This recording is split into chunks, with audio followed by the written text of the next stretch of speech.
La souffrance peut être physique ou psychologique. La souffrance psychologique est principalement due à un choc émotionnel dans votre vie. Alors que la souffrance physique, appelée aussi la douleur, est considérée comme telle par rapport à sa durée, sa fréquence, ses raisons, son intensité. Une souffrance physique de prime abord quelconque qui apparaît presque du jour au lendemain, si vous pensez qu'elle va disparaître comme elle est venue, c'est une grosse erreur. Celle-ci va s'installer dans votre corps, comme du lierre qui pousse sur un mur. Elle vous emprisonne petit à petit. Alors au début, vous l'écoutez. Vous en parlez à vos proches, aux médecins, vous leur faites confiance et leur confiez votre souffrance. Mais les mots manquent. Et quand la douleur devient chronique, on dit toujours la même chose de la même façon.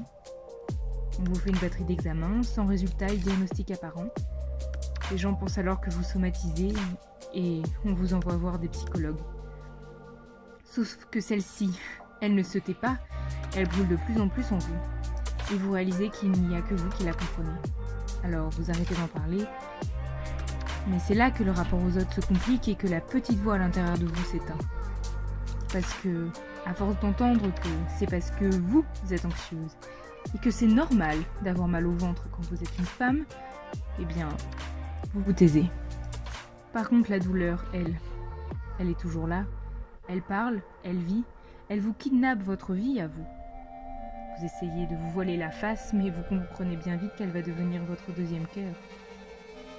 Puis vous finissez par croire que c'est vous qui créez cette douleur.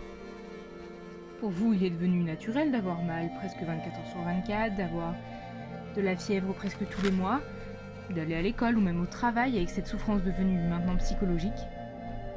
À l'extérieur, vous êtes toute droite et souriante, mais à l'intérieur, vous êtes roulée en boule et grimaçante. 10 ans après, à vous battre seule, à être fatiguée d'être incomprise par le monde qui vous entoure, vous décidez de prendre par les rênes cette souffrance physique et psychologique. La petite voix qui s'était éteinte se réveille petit à petit grâce à une bonne étoile qui a cru en vos douleurs et vous a été considérée comme telle. Cette douleur est peut-être dans votre tête, mais elle est surtout dans votre corps. Elle vous gêne physiquement et psychologiquement dans votre vie personnelle et professionnelle. Vous dites non à un verre entre amis parce que vous avez qu'une envie, c'est de vous coucher avec une bouillotte dans votre lit. Ou encore vous annulez votre travail parce que vous devez vous rendre aux urgences, car votre corps vous dit stop et vous parle. Alors, on vous donne un petit cachet et c'est reparti. Mais la douleur fait partie de vous. D'ailleurs, c'est comme une araignée dans le ventre qui tisse sur vos entrailles une toile collante. Ça fait des nœuds, ça colle aux organes, ça saigne et ça fait un mal de chien. 10 ans après, la douleur est toujours présente. Mais une chose a changé. On vous répond enfin à la question « Pourquoi souffrez-vous » Quand on vous donne le diagnostic, votre première réaction est « Endo quoi ?» Endométriose. C'est une maladie chronique, douloureuse, parfois handicapante, difficilement traitable, avec plusieurs symptômes. Cette maladie se dépiste très difficilement. Il faut 7 ans environ. Elle touche une femme sur 10. Et fait souffrir à différents endroits, sur différents stades.